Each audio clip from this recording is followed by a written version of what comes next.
Thank you for watching On Point. We apologize for technical issues earlier. Asian markets were mixed as they digested the Fed's adjusted policy that aims for a 2% inflation on average. This implies that the Fed will likely leave interest rates at near 0% for a long time to come.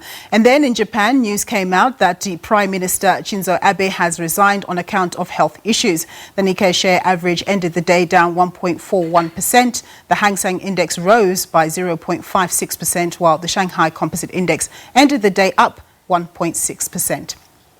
Over in the United States, the S&P 500 and the Dow advanced on Thursday as investors digested the U.S. Federal Reserve's new strategy to adopt an inflation average target and restore the United States to full employment. The financial sector provided the biggest boost to the S&P 500 and the Dow, pushing the former to its fifth straight record closing high.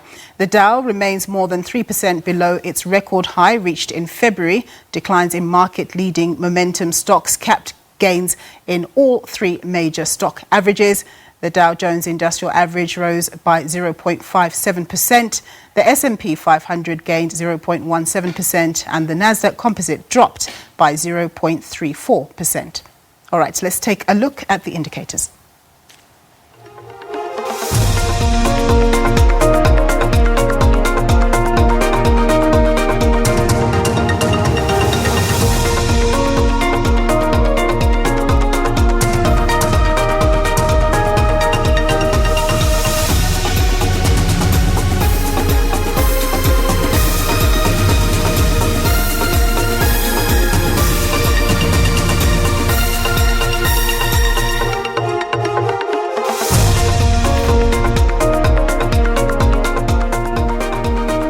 Well, for more on the markets, I'm joined by Warwick Lucas. He's from Galileo Capital. Thank you so much for joining us. So global markets or global drivers of markets today have been varied, obviously, but what do you see as the most important? We know that the Fed's decision to change its monetary policy approach is one of them. Yes, good afternoon, Nampo. And I would say that that's absolutely key there. There's quite a few issues that come into the change of approach.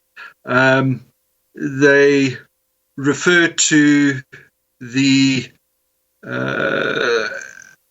longer run growth rate of the economy having declined. They note that the general level of interest rates both in the United States and around the world has generally declined.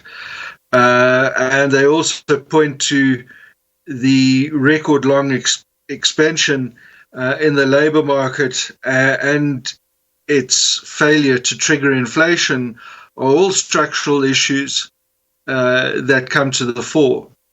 And most particularly, they do so in an environment where the Fed has continued to undershoot its targeted inflation rate. And therefore, under the circumstances where economies are seriously struggling, they have decided to change their interest rate policy from the point of view that since it's clearly continually a bit too tight, they want to be less of a handbrake on the economy and see more of a smoking gun when monetary policy gets tightened. So speaking of I was going to say, Warwick, speaking of when monetary policy gets tightened, we've learned about Prime Minister Shinzo Abe of Japan now having to resign due to ill health. And of course, he's been pursuing very aggressive monetary and fiscal policy called Abenomics. Do you think that's likely to continue? Because people do say that this will have consequences on the financial system there.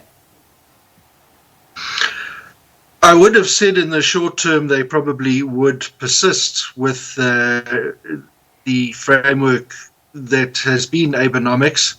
I think the concern that we saw in the Japanese market and the fall-off, which, by the way, was generally isolated, it didn't show up in other markets, suggests in the short term that they would persist with the policies that they have been pursuing, while the sort of messy and noisy process of replacing a political leader runs its course. Now, of course, here at home, we've had a slew of results. Of course, one of them was Nedbank, one of our key banks here in this country. I just wanted to get a sense of your thoughts, because people are still discussing the results even today, because it's felt that the bank didn't really make sufficient provision for the kind of ramifications, economic ramifications that have taken place in the South African economy.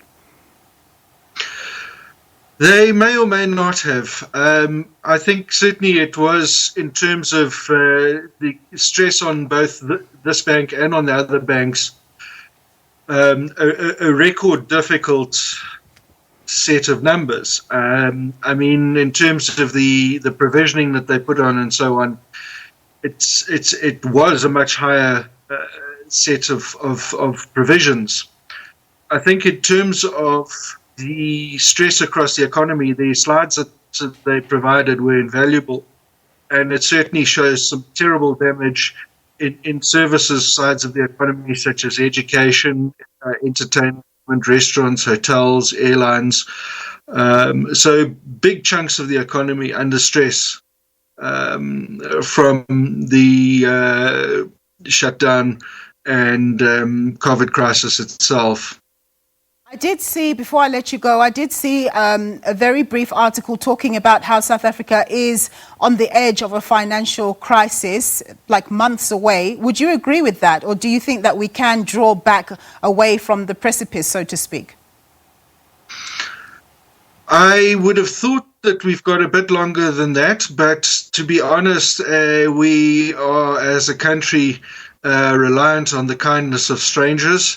And I mean, we borrow externally.